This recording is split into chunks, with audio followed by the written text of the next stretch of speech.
Ya, di pertemuan kali ini saya akan membahas tentang arsitektur mikrokernel atau yang memiliki nama lain arsitektur plugin. Ya, jadi arsitektur mikrokernel atau arsitektur plugin adalah pola desain ya, atau architectural style yang membagi perangkat lunak atau sistem operasi itu menjadi komponen-komponen yang lebih kecil dan moduler. Tetapi dia memiliki eh, bagian komponen inti ya, bagian komponen inti yang mana komponen intinya itu bisa di extend atau diperluas lebih lanjut ya dengan menambahkan komponen-komponen yang lain.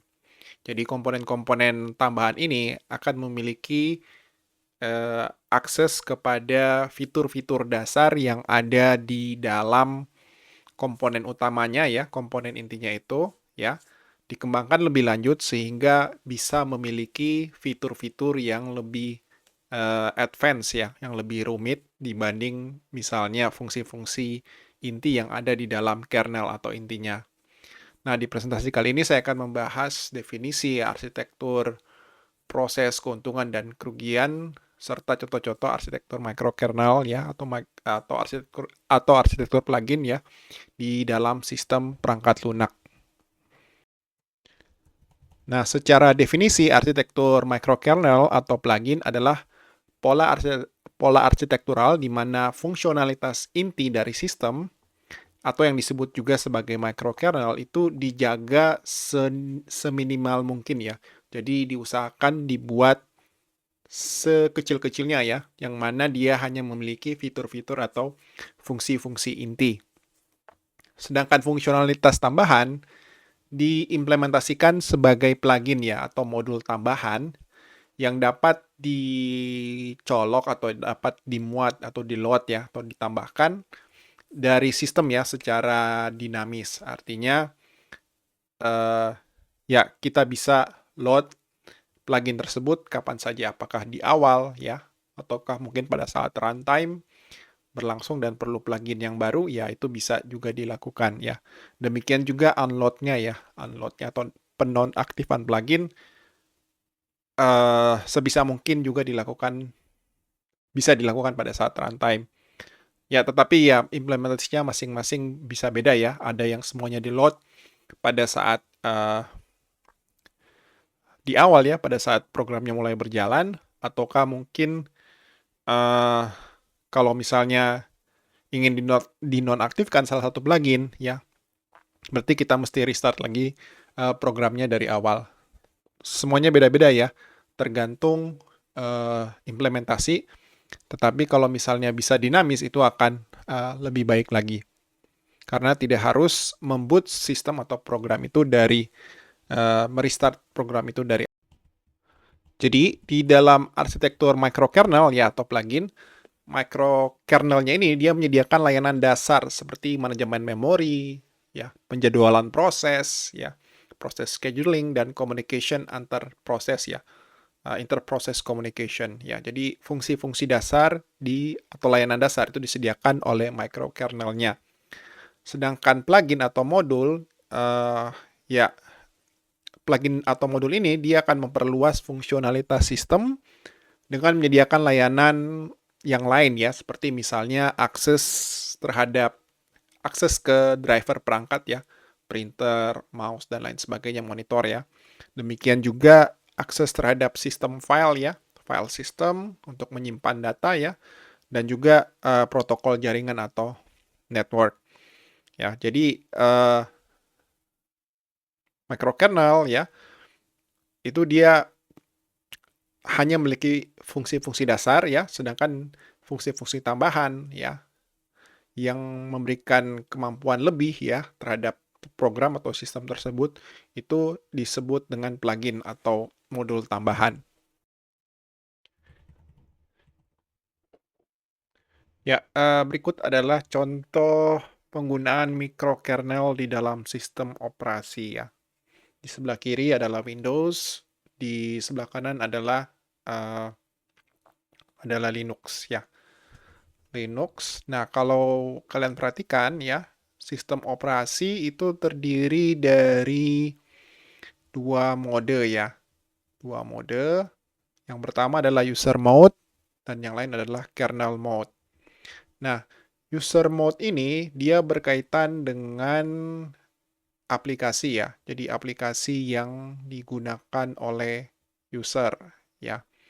Nah, di sini kalau kalian lihat ada bagian-bagiannya, khususnya di bagian sebelah kanan ini ada Win32 ya. Ada POSIX dan OS2. Nah, ini berkaitan dengan uh, menjembatani antara aplikasi ya yang dijalankan di Windows ya. Dan ini dengan beragam arsitektur sistem operasinya ya, ada Win32, ada POSIX dan OS2 ya. Jadi user mode ini dia bertugas untuk menangani aplikasi ya. Jadi dia menjembatani antara aplikasi, kemudian masuk ke dalam kernel mode. Nah, kernel mode ini di dalamnya itu terdiri dari beberapa komponen yang bertugas untuk berbagai macam fungsi ya. Ada untuk input output, ada virtual memory, ada proses manager, ada power manager, dan lain sebagainya ya. Nah, di dalam kernel mode ini pula terdapat microkernel ya. Microkernel ini ya sekali lagi microkernel ini dia hanya bertanggung jawab untuk hal-hal yang penting saja ya. Jadi misalnya untuk clocking ya, terus manajemen memori ya. Selain itu dia juga selain itu ya kernel mode ini dia akan menjembatani antara aplikasi dan hardware ya. Jadi aplikasi itu tidak bisa langsung mengakses memori ya.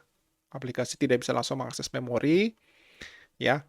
Terus dia juga tidak bisa langsung mengakses hardware ya. Jadi dia harus melalui sistem operasi terlebih dahulu, terus kemudian masuk ke dalam kernelnya ya.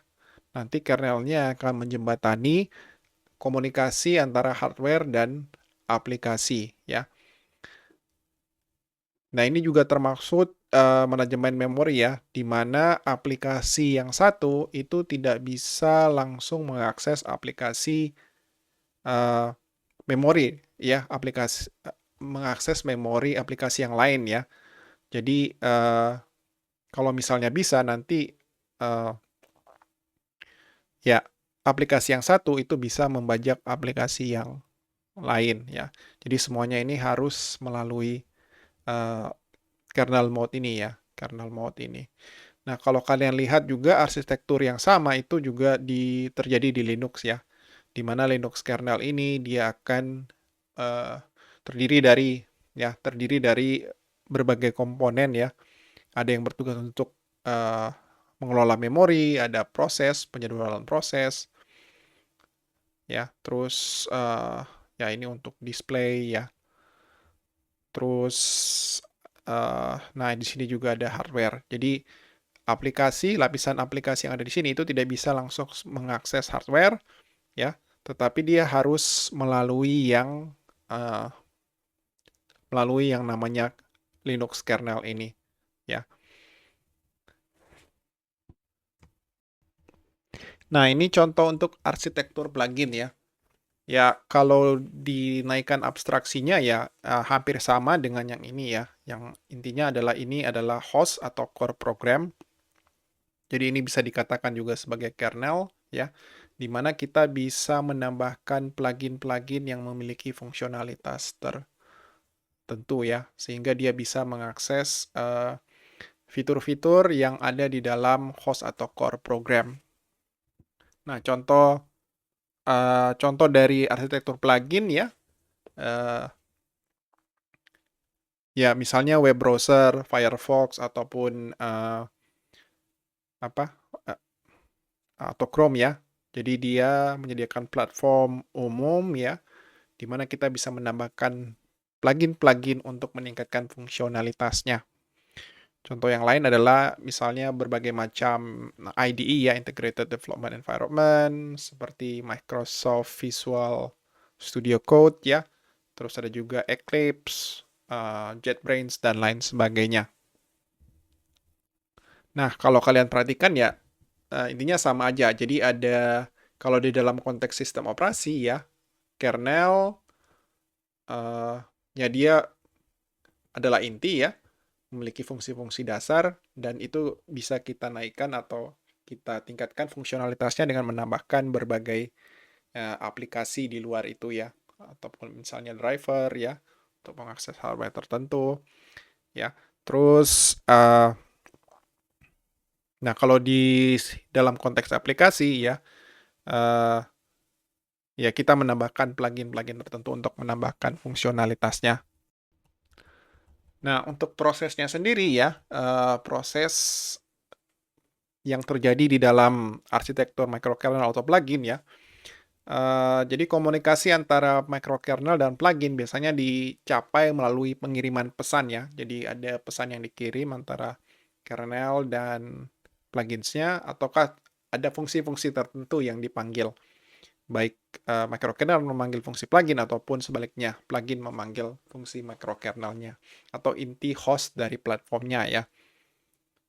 Oke, terus plugin dapat mendaftarkan diri dengan microkernel ya. Jadi kita dapat register atau plug ya. Dan berkomunikasi satu sama lain ya. Jadi plugin juga ya, itu bisa berkomunikasi dengan plugin yang lainnya ya, tergantung dari desainnya ya. Ada juga plugin yang bisa memperluas plugin. Jadi bukan hanya kernel atau inti host atau platform intinya aja yang diperluas, tapi plugin lain juga bisa diperluas. Atau misalnya plugin satu bisa menggunakan fitur plugin yang lain ya, dan seterusnya. Nah, semuanya itu komunikasinya ini bisa terjadi kalau misalnya kita menggunakan interface ya, antarmuka yang kita definisikan dengan baik ya. Jadi kayak semacam standar komunikasi antara plugin-plugin tersebut maupun plugin dengan inti atau host platformnya. Ya, ini beberapa keuntungan yang ditawarkan oleh arsitektur microkernel ya, atau plugin arsitektur. Yang pertama adalah modularitas ya. Nah, arsitektur ini mempromosikan modularitas dengan memungkinkan komponen-komponen sistem dikembangkan dan dipelihara secara independen. Jadi komponen yang satu itu bisa dikembangkan dan dipelihara secara independen, tidak perlu bergantung kepada komponen yang lain selama interface-nya itu bisa didefinisikan dengan jelas ya. Jadi standar antarmukanya itu bisa didefinisikan dengan jelas. Terus ekstensibilitas, jadi fungsionalitas baru dapat ditambahkan ke sistem tanpa memodifikasi microkernel inti. Ya, jadi extensible ya softwarenya. Jadi kita bisa menambahkan fungsionalitas baru tanpa memodifikasi microkernel inti. Terus keuntungan yang lain adalah fleksibilitas ya. Jadi sistem dapat disesuaikan dengan memuat ya plugin pada waktu eksekusi. Sorry, ada typo di situ. Jadi kita bisa menyesuaikan sistem dengan memuat plugin-plugin tertentu ya pada saat eksekusi. Jadi ada fleksibilitas ataupun kombinasi dari plugin tertentu ya untuk menjalankan fungsi-fungsi tertentu. Oke, ini adalah beberapa kerugian dari arsitektur microkernel atau plugin ya. Yang pertama adalah beban kinerja ya. Jadi kalau misalnya kita buat moduler ya biasanya ada beban komunikasi lebih ya, di mana ya ada tambahan beban komunikasi ya antara microkernel dan plugin ataupun dari plugin dengan plugin yang lainnya ya. Jadi ada beban kinerja yang lebih dibandingkan kalau misalnya kita menggunakan arsitektur monolitik. Jadi semua fungsionalitas itu dijadikan satu ya. Jadi satu package, satu bagian gitu. Itu kesatuan utuh. Terus kerugian yang lain adalah kompleksitas. Ya, jadi dengan memperkenalkan plugin ya otomatis sistem akan menjadi lebih kompleks ya. Jadi kita bisa menambahkan plugin secara tidak terbatas, terus juga mungkin eh, apa? Ada plugin satu bisa jadi bentrok dengan plugin yang lain ya. Ya bisa jadi, atau misalnya plugin satu memakan resources sangat besar ya, sehingga mengganggu plugin-plugin yang lain. Ya bisa bisa aja seperti itu. Terus belum lagi ya. eh oh ya, saya sudah jelaskan tadi ya. Plugin yang satu itu bisa mengganggu plugin yang lain kalau misalnya sistemnya itu tidak didesain dengan baik ya. Terus ya dukungan perangkat kerja terbatas. Ya, karena komunikasi dengan hardware itu harus melalui yang namanya kernel, maka otomatis tidak sembarang komunikasi ya, aplikasi itu tidak bisa langsung eh, mengendalikan hardware-nya ya. Apakah itu memori, prosesor, ataupun hardware eksternal ya. Nah, beberapa aplikasi ya mungkin membutuhkan akses langsung dengan hardware ya. Jadi untuk mempercepat kinerja ataukah mungkin masalah keamanan dan lain sebagainya ya, ataupun untuk fungsionalitas yang lain. Jadi karena adanya keterbatasan tersebut ya, jadi mungkin dukungan terhadap perangkat keras tertentu ya itu terbatas ya. Jadi tidak semua perangkat keras itu bisa dikendalikan secara langsung oleh aplikasinya. Ya, contoh dari aplikasi arsitektur microkernel ini ya atau plugin di di konteks sistem operasi ya ada yang namanya Minix ya. Jadi sistem operasi yang berbasis microkernel yang dikenal dengan kesederhanaan dan modularitasnya ya. Modularitasnya terus OS ini dia menggunakan arsitektur microkernel dengan driver perangkat dan sistem file yang diimplementasikan sebagai plugin ya. Terus di sisi yang lain untuk arsitektur plugin, jadi misalnya ya contoh yang lainnya adalah Eclipse ya. Jadi ini adalah IDE ya, Integrated Development Environment atau lingkungan pengembangan terpadu yang mengikuti arsitektur berbasis plugin. Jadi pengembang dapat memperluas fungsionalitas Eclipse dengan menginstal plugin untuk berbagai bahasa pemrograman ya, kerangka kerja atau tools-tools yang lain ya. Jadi miripnya sama aja dengan Visual Studio Code ya. Kita bisa menambahkan plugin. Nah, ini adalah contoh microkernel di Minix ya. Ada sedikit perbedaan dengan dua sistem operasi yang lainnya ya, di mana di dalam kernel mode-nya ya, kernel mode-nya ini dia hanya menangani ya di dalam kernel mode ini ada kernel, ada clock stacks dan system task ya.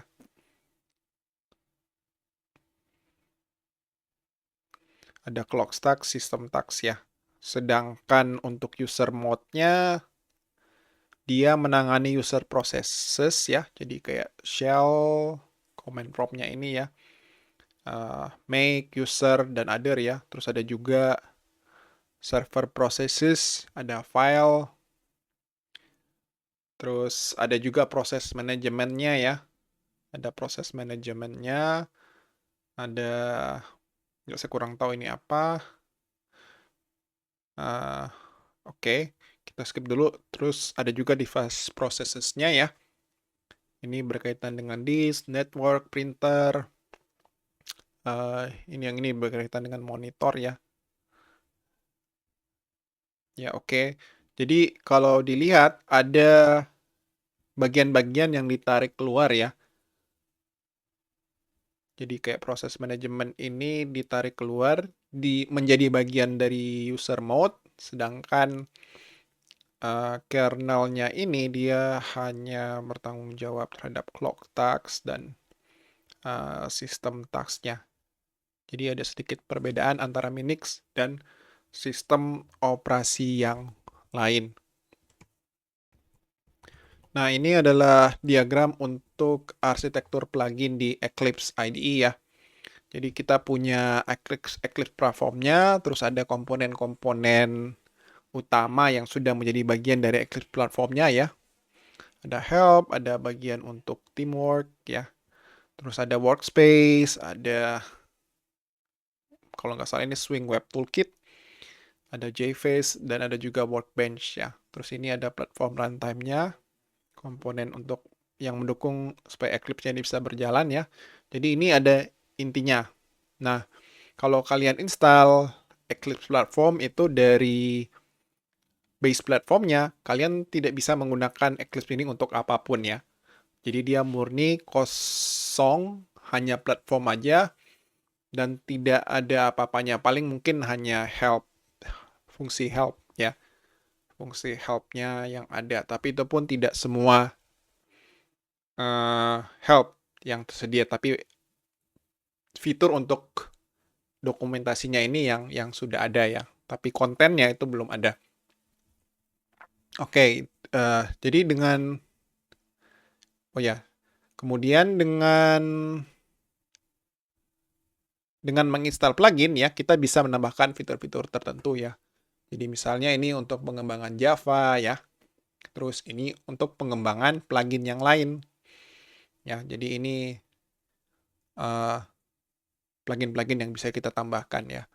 Nah, ini masuk ke dalam paket yang namanya Eclipse Standard Development Kit ya, untuk pengembangan Eclipse. Nah, di luar itu kita bisa juga mengembangkan ya plugin-plugin yang lain untuk digunakan di Eclipse ya. Jadi misalnya kita mendukung bahasa pemrograman ya taruhlah Python, terus Ruby ataupun untuk koneksi ke database ya. Nah, itu bisa kita install, kita tambahkan ke dalam Eclipse. Jadi merangkum apa yang sudah dipresentasikan. Jadi arsitektur microkernel atau plugin menawarkan pendekatan moduler ya dan fleksibel untuk desain perangkat lunak ya, memungkinkan pengembangan sistem yang dapat disesuaikan dan diperluas ya. Terus meskipun memiliki keuntungan seperti modularitas dan ekstensibilitas, ia juga memiliki kelemahan seperti beban kinerja dan kompleksitas ya. Contoh-contoh di dunia nyata ya, aplikasi dari arsitektur microkernel atau plugin adalah Minix ataupun sistem operasi lainnya ya. Dan juga untuk dari sisi konteks aplikasi itu ada Eclipse, Visual Studio, Code ya, web browser ya, Firefox, Chrome, dan lain sebagainya. Menunjukkan aplikasi praktis dan manfaat arsitektur microkernel dan plugin ya dalam sistem perangkat lunak. Ya, kode implementasi ya, contoh kode plugin arsitektur ya, atau arsitektur plugin itu bisa kalian akses di alamat berikut ya. Jadi di sini saya ada suatu platform, jadi saya buat suatu platform dan di dalamnya itu ada plugin ya, di mana ya jadi platformnya itu adalah untuk greet ya, jadi menyampaikan salam ya di dalam berbagai bahasa. By default tidak ada fitur apa-apa ya, platformnya adalah kosong. Tapi kita bisa menginstal plugin yang bisa melakukan grid di dalam bahasa Java dengan menggunakan bahasa Jepang dan juga dengan menggunakan bahasa Spanyol ya. Jadi saya akan demokan contoh kodenya. Jadi ini adalah ya, 3 ini adalah program yang berkaitan dengan microkernel yang sudah saya import. Jadi ini adalah project untuk platformnya, ini untuk Spanish dan juga Japanese-nya ya. Nah, kita masuk pertama ke bagian platform, khususnya membahas tentang ya abstrak kelas ini ya. Ya, jadi abstract class ini ya. Jadi abstract class itu juga bisa berfungsi sebagai interface ya. Karena kita tinggal mendefinisikan metode yang di-define sebagai metode abstrak ya. Jadi implementasinya itu nanti pada saat kelas yang di dalam kelas yang menurunkan dari kelas abstrak pluginnya ini. Jadi di dalam metodenya ini di dalam kelasnya ini ada grade friendly name ya. Jadi setiap plugin itu ada namanya ya. Untuk implementasinya kita serahkan ke kelas yang mengimplementasikan atau mewujudkan kelas abstrak ini. Kemudian ada juga metode say hello ya, yang akan menerima nama ya, menerima parameter nama. Nah, untuk implementasi masing-masing dari metode ini ya, kita bahas pertama-tama yang plugin untuk Japanese-nya ya. Nah, di sini ada kelas yang namanya Japanese Hello. Nah, di dalam kelas Japanese Hello ini ya, nah ini kita extend kelas plugin ya, kelas abstract class plugin ya. Nah, di sini kita definisikan konstruktornya ya, Japanese Hello. Jadi dia menerima parameter greeter ya. Kemudian di sini ya kita set parameter greeter yang ini ya ke atribut greeter ya. Nah, ini di atribut greeternya ini diturunkan dari ya atribut greeter yang ada di kelas plugin. Ya, di abstract class plugin. Kemudian di sini kita system out println ya. Nah, tujuannya ini sebagai indikator aja ya. Kalau misalnya instance dari kelas ini bisa dibuat, berarti plugin ini sudah di load ya, sudah dimuat oleh platformnya, yaitu greeternya ini ya. Get platform version. Nah, di greeter get platform version ini, kalau misalnya kita buka kelas greeter ya, di sini ada version name ya, yang menandakan versi dari greeternya ya, atau platformnya. Terus di sini ya saya balik lagi ke Japanese-nya. Nah, di sini kita implementasikan metode abstrak dari kelas plugin ya, get friendly name. Implementasinya di sini ya. Jadi di sini kita return string greet in Japanese ya. Jadi kalau misalnya metode get friendly name dipanggil untuk objek atau instance dari kelas Japanese hello, nanti dia akan mengembalikan string berikut. Kemudian implementasi dari metode say hello di sini ya. Nah, di sini dia mengembalikan string ya, konnichiwa ya, konnichiwa. Dan ini adalah nama dari user yang misalnya ya, kita anggap saja yang sedang aktif menggunakan aplikasinya ya. Nah, name. Nah, nanti name-nya ini itu diambil dari dari atribut name yang ada di dalam kelas greeter-nya atau platformnya ya. Ya, oke. Jadi seperti ini.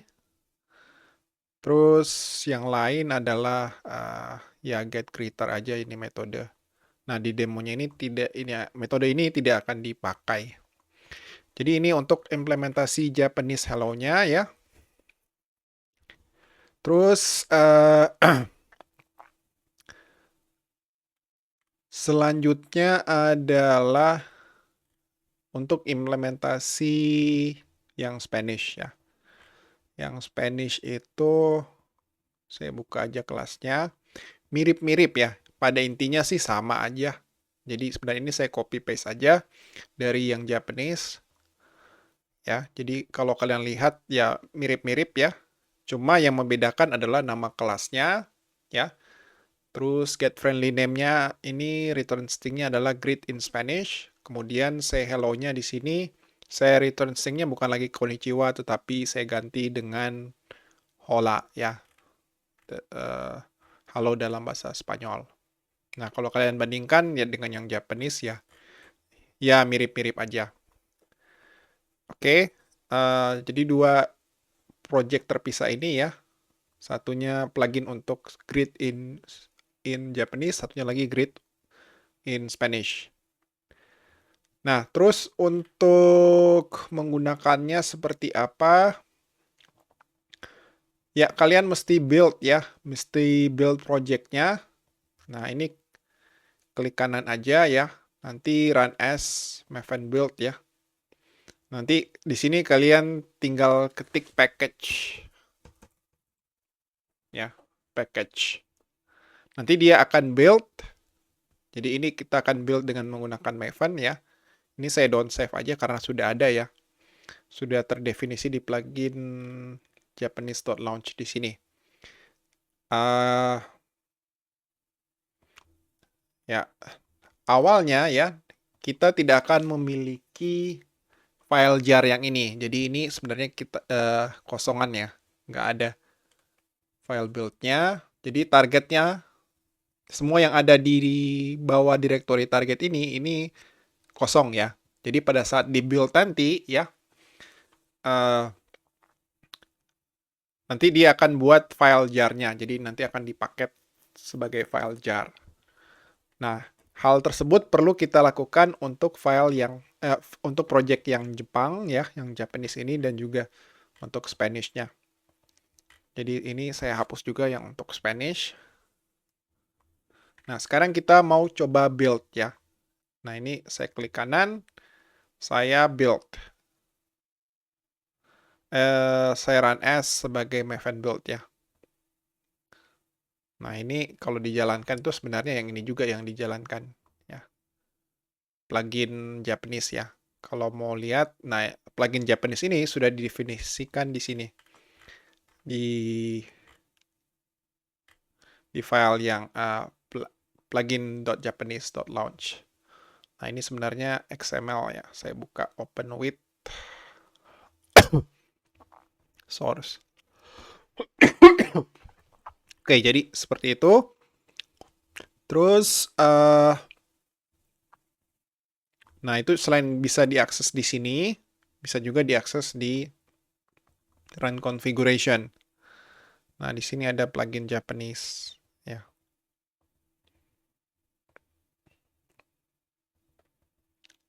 Nah, ini saya hapus saja yang ini.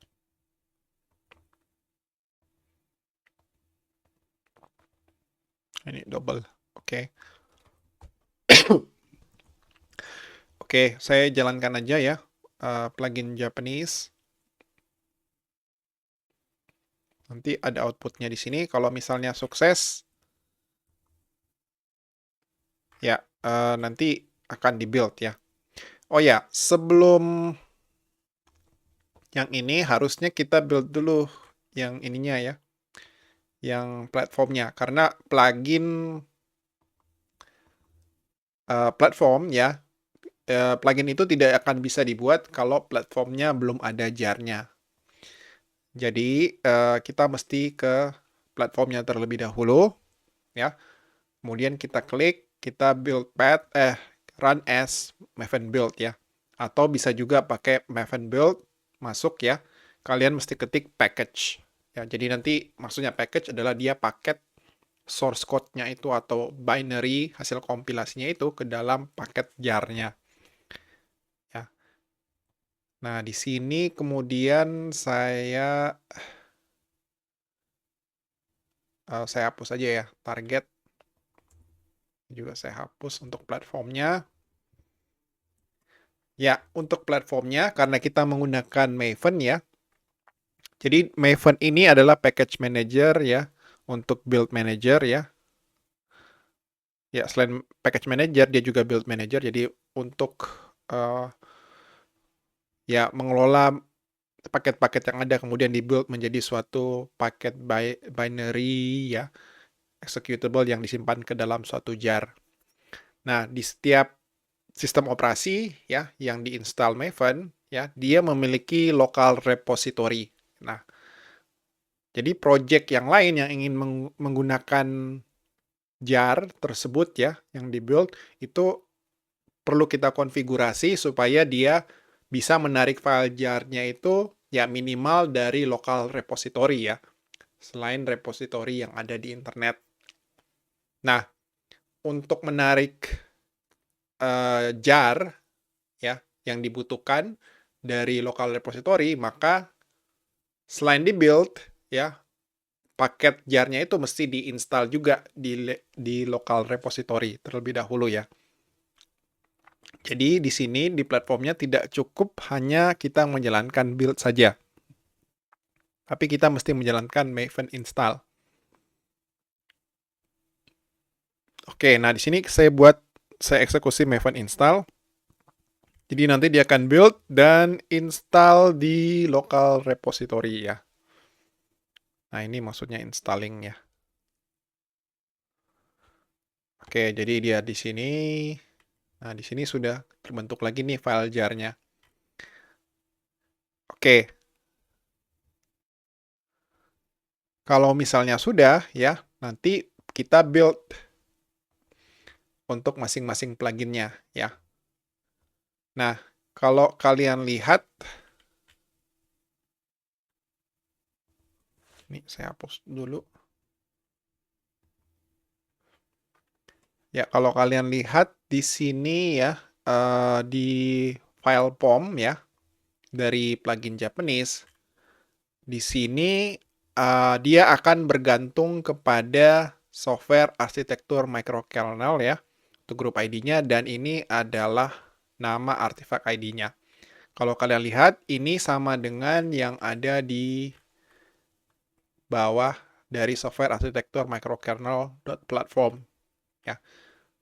Nah, ini sama nih. Nah, ini didapat dari POM-nya, POM file.xml-nya dari dari platform yang ini ya, dari project yang ini. Nah, kalau kalian lihat ya sama ya. Group ID, artifak ID. Nah, itu sama dengan yang ada di sini. Artinya, setelah kita install project microkernel.platform ya, dari sini ya, run as Maven install. Nah, jar-nya itu sudah ada di lokal repository yang ada di dalam sistem operasi kalian. Jadi, project yang Japanese-nya itu, dia bisa tarik file jar-nya itu untuk digunakan di dalam project-nya ya. Dari repository lokal ditarik, kemudian digunakan di dalam project dari Japanese-nya yang ini. Plugin Japanese-nya yang ini. Hal yang sama pula kita setup ya, kita set di project plugin yang untuk Spanish-nya ya. Jadi dia bergantung kepada software arsitektur microkernel.platform. Nah, sekarang sudah bisa kita build nih. Nah, ini kita build run as Maven build.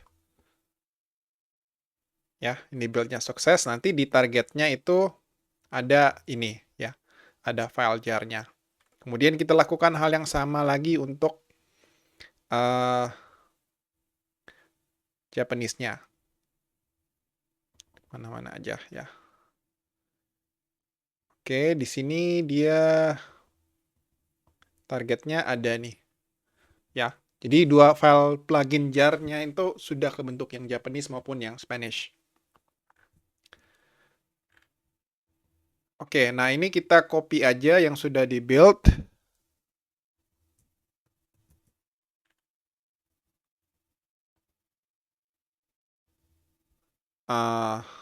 Ya, kita copy, kemudian di directory platform ya, ada yang namanya directory plugins ya. Directory plugins ada di sini. Oh ya, ini yang lama ya. Nah, ini saya hapus saja. Kemudian di sini saya copy yang baru.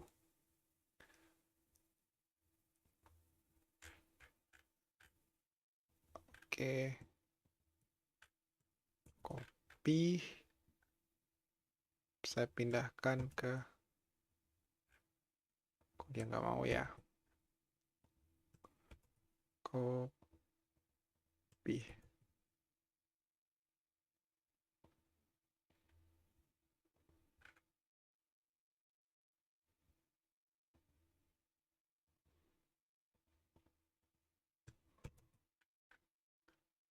Di plugin.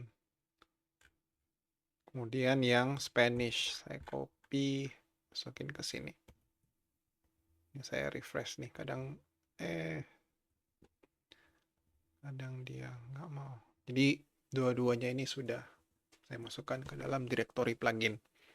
Nah, kemudian selanjutnya adalah kita masuk ke kode greeter ya. Jadi greeter ini kayak semacam kelas utamanya. Nah, di dalam itu ada nama versionnya, terus nama usernya. Ini harusnya di input atau pada saat login atau apa gitu ya. Cuma ya, yang ini kita buat, kita set aja di awal ya, namanya Alice. Nah, kemudian apa yang dilakukan dari greeter ini ya atau platformnya. Jadi pada saat dijalankan nanti dia akan ngelist semua file yang ada di dalam directory plugins ya yang ada di sini. Karena ada dua file jadi dia akan mengandung dua file jars ya. List filenya. Dua file yang ini. Nah, setelah itu nah, di sini kita iterasi setiap file jar-nya ya. Setiap file jar-nya. Kemudian kita coba load ya. Kita coba load file jar-nya, kelasnya ya. Dengan menggunakan URL class loader ya. Kita buat objek URL class loader-nya dengan menggunakan perintah berikut ya.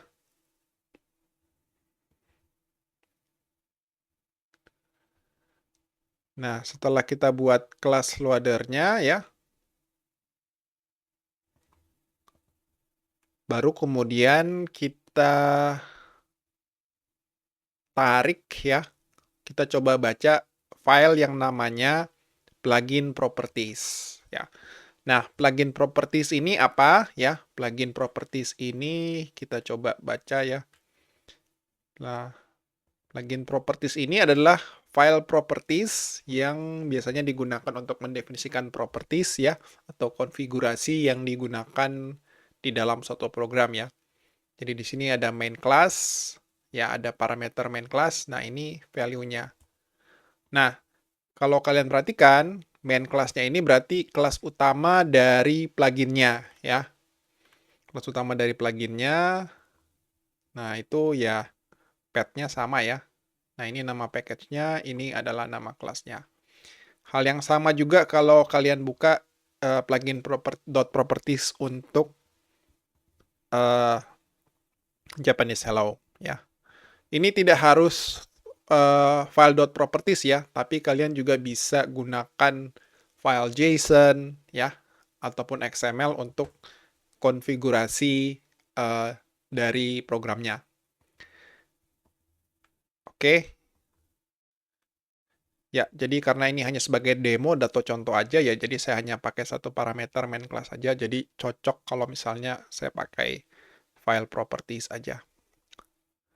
Oke, jadi setelah di load ya, nanti ya ini kita buat objeknya, kemudian kita load dengan input stream ya, atau binary yang di load dari plugin.properties. Nah, ini sudah ada isinya. Setelah itu kemudian kita get value dari main class-nya. Main class-nya apa? Oh, yang ini value-nya ya.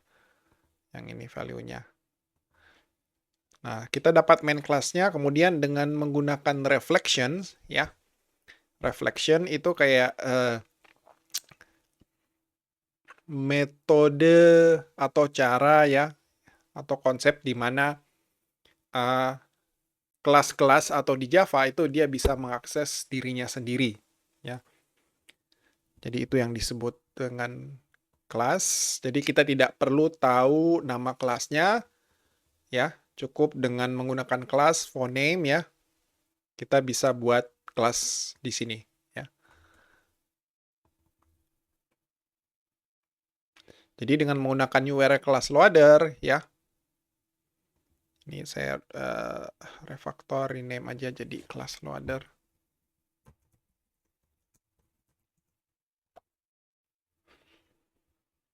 Ya.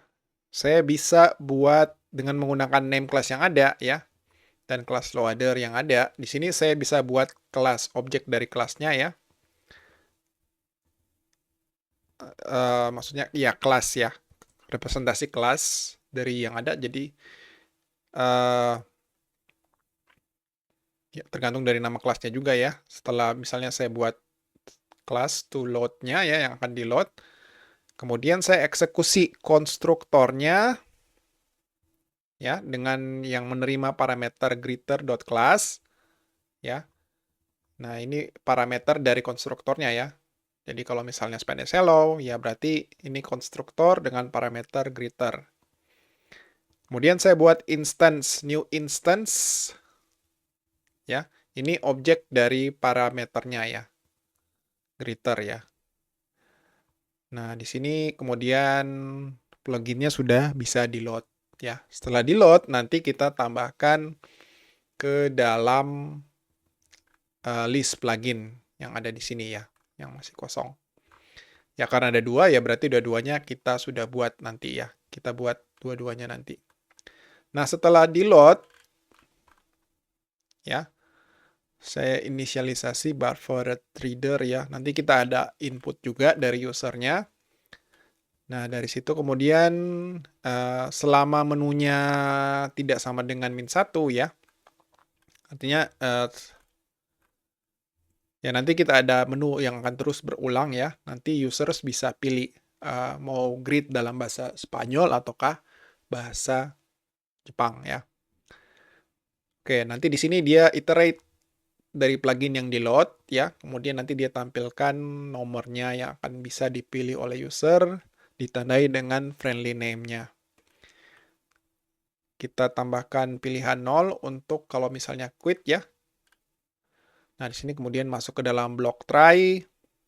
Di sini kita minta user supaya input pilihan menunya ya. Kita kurangi dengan 1. Jadi kalau misalnya quit ya, kita pilih 0, nanti 0 kurang 1, min 1 ya, berarti nanti dia akan keluar dari loop-nya. Nah, karena selama tidak sama dengan 1, nanti dia akan berulang terus-menerus.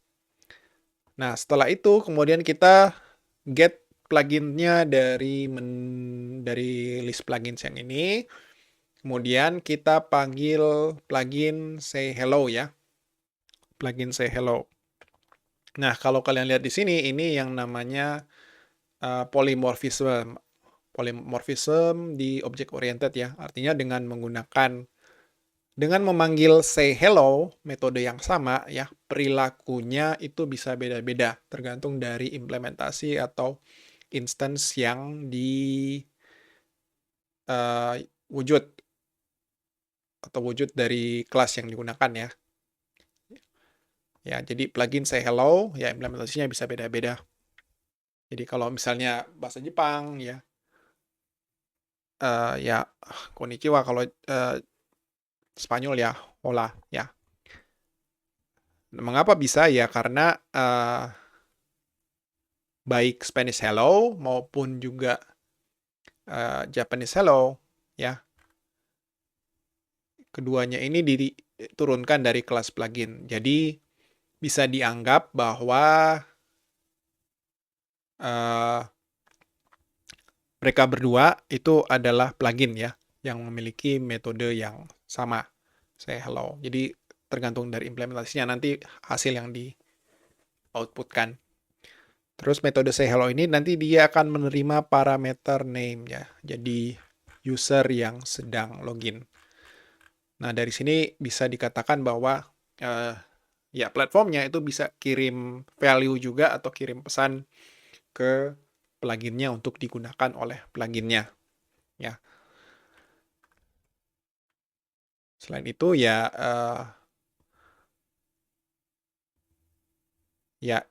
Spanish Hello ini ya bisa masing-masing plugin itu bisa menyediakan metode yang bisa dieksekusi oleh platformnya atau greeter.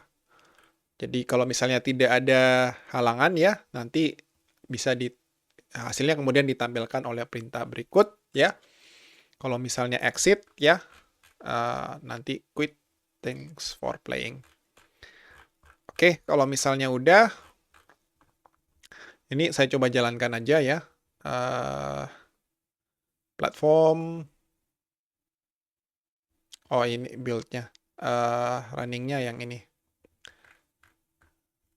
Bisa di sini aja, Greeter, klik run as Java application. Ya, Greeter di sini. Nah, di sini kalau kalian lihat, ya, greet in Spanish is load by Greeter. Jadi berhasil di load oleh Greeter-nya, ya. Nah, setelah itu pluginnya sudah berhasil di load. Di sini saya bisa pilih mau pesan yang mana ya. Oke, di sini saya pilih Spanish misalnya ya. Spanish 1, nanti dia akan greet dalam bahasa Spanyol. Alice, dan saya pilih 2, Japanese. Saya ulang lagi, hola Alice, ini konnichiwa Alice. Kemudian kalau saya pilih 0, ya, ini saya enter ya. Oke, jadi dia keluar dari playing-nya ya. Nah, jadi ya ini contoh sekilas arsitektur plugin ya, di mana platformnya itu kita bisa perluas ya. Kita perluas dengan menambahkan plugin, terus juga pluginnya di sini, di implementasinya ini, kita load pada saat kita load secara dinamis ya, pada saat program grid-nya ini berjalan ya, di sini. Ya, contoh yang lain yang menarik adalah, demo yang lain yang menarik adalah, kalau misalnya plugins-nya ini saya remove ya, saya delete, terus saya coba jalankan sekali lagi. Nah, ini dia pluginnya nggak ada ya, jadi fitur dari grid-nya itu udah nggak ada, baik yang Spanish maupun yang Spanyol ya. Jadi apapun itu saya input ya, pilihannya hanya ada 0. 0, ya, ini dia exit. Oke, jadi silakan dibuka source code-nya, coba dijalankan ya, dites kemudian dimodifikasi.